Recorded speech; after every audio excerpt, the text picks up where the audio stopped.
Assalamualaikum warahmatullahi wabarakatuh. Terima kasih atas waktunya. Izin untuk menyampaikan materi presentasi yaitu dengan tema judul mengelola potensi untuk masa depan pendidikan di Indonesia. Perkenalkan, nama saya Habibur Rahman Said dari mahasiswa manajemen pendidikan Islam Universitas Pamulang. Sebelum saya mengawali presentasi di siang hari ini, saya akan membuka beberapa fun fact, yaitu hal-hal yang nggak pernah kita tahu mengenai manajemen peserta didik, terutama dalam pengolahannya. Nah, fun fact-nya apa?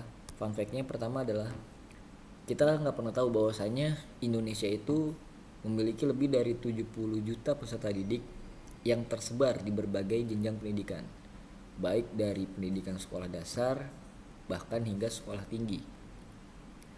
Nah, dalam Good Start di tahun 2022, tingkat pendidikan masyarakat Indonesia ya lebih dari 30% banyak sekolah yang masih kesulitan dalam mendata dan memantau serta membina peserta didik secara menyeluruh.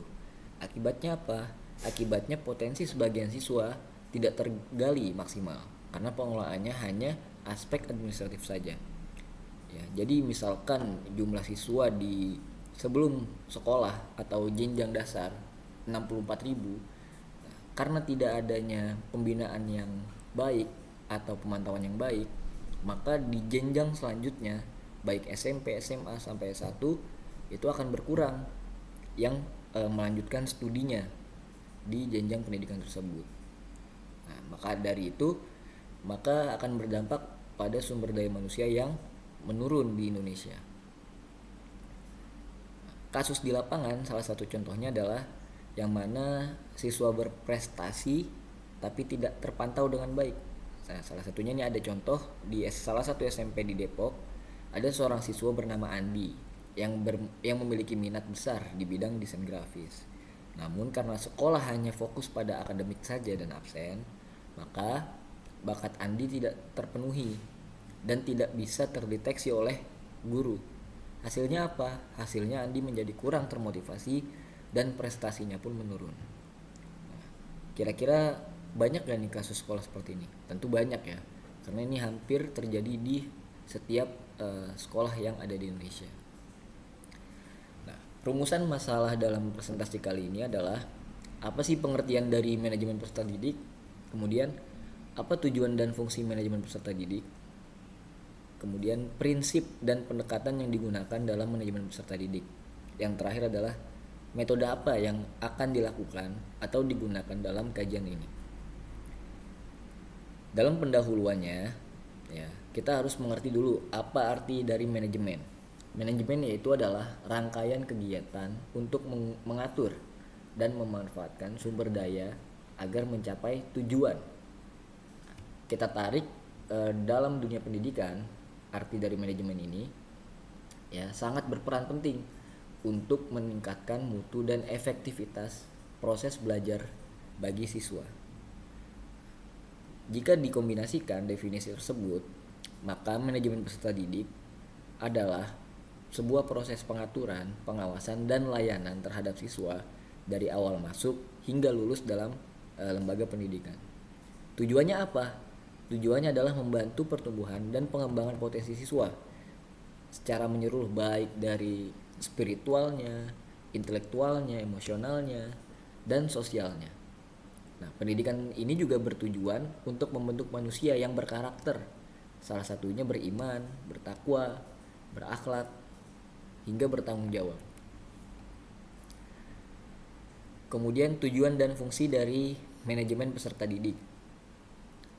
Nah, tujuan manajemen peserta didik ini ada 5 unsur. Pertama adalah meningkatkan efektivitas kegiatan belajar mengajar, kemudian menumbuhkan kedisiplinan dan tanggung jawab, kemudian membantu peserta didik mengembangkan potensi baik dari dirinya dan lainnya agar optimal. Yang nomor 4, mewujudkan suasana sekolah yang kondusif, aman dan menyenangkan. Dan yang kelima, mendukung pencapaian visi dan misi dari lembaga pendidikan tersebut. Dari kelima tujuan ini, ya, yang paling penting kita harus fokus adalah dalam aspek membantu peserta didik dalam mengembangkan potensinya, karena di saat ini aspek tersebut yang sangat berpengaruh bagi perkembangan masa depan peserta didik tersebut. Karena tanpa mengembangkan potensinya, maka bakat dan minatnya akan berkurang gitu. Bahkan pekerjaan sekarang banyak yang relevan dengan hobi-hobi yang atau potensi-potensi yang dimiliki oleh peserta didik tersebut. Kemudian prinsip dan pendekatan dalam pengelolaan peserta didik. Nah, prinsip ini ada 4. Pertama, prinsip keadilan, prinsip keterbukaan, prinsip partisipatif, dan prinsip berorientasi pada peserta didik. Dari keempat prinsip ini saling berintegrasi atau berketerkaitan, baik antar prinsip keadilan, prinsip keterbukaan, partisipatif, hingga berorientasi peserta didik. Dari prinsip-prinsip ini kita bisa ambil kesimpulan bahwa keempatnya tidak bisa kita luput untuk mengelola manajemen peserta didik dengan baik. Kita sebagai seorang guru harus mengedepankan prinsip keadilan, yaitu mengedepankan perilaku yang tanpa diskriminasi. Kemudian kita harus terbuka agar dapat memberikan pengetahuan yang dapat dipertanggungjawabkan. Kemudian partisipatif, yaitu melibatkan semua pihak, baik guru, wali kelas, orang tua, dan lingkungan itu agar berpartisipasi dalam meningkatkan potensi peserta didik. Yang terakhir adalah mengembangkan atau mengarahkan perkembangan minat dan bakat peserta didik. Pendekatan dalam manajemen peserta didik ini juga ada beberapa contoh. Yang pertama, pendekatan individu, pendekatan kelompok, hingga pendekatan sosial. Ketiga pendekatan ini sangat berpengaruh bagi pengelolaan jiwa peserta didik.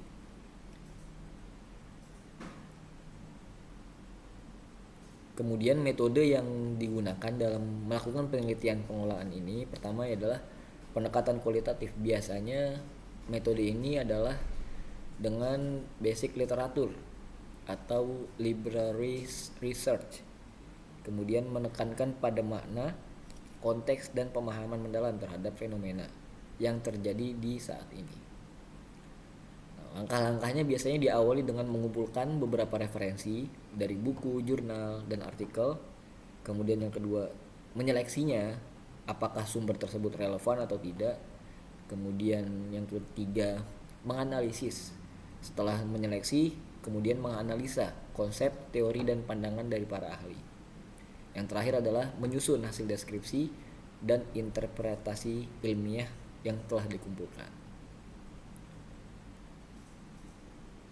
Nah, kesimpulannya adalah manajemen peserta didik ini merupakan aspek yang sangat penting dalam peningkatan mutu pendidikan.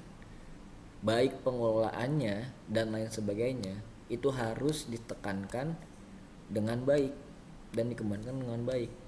Pengelolaan peserta didik jika tidak didasari dengan hal-hal yang tadi disampaikan seperti tujuannya, prinsipnya, maka tidak akan terarah dengan baik.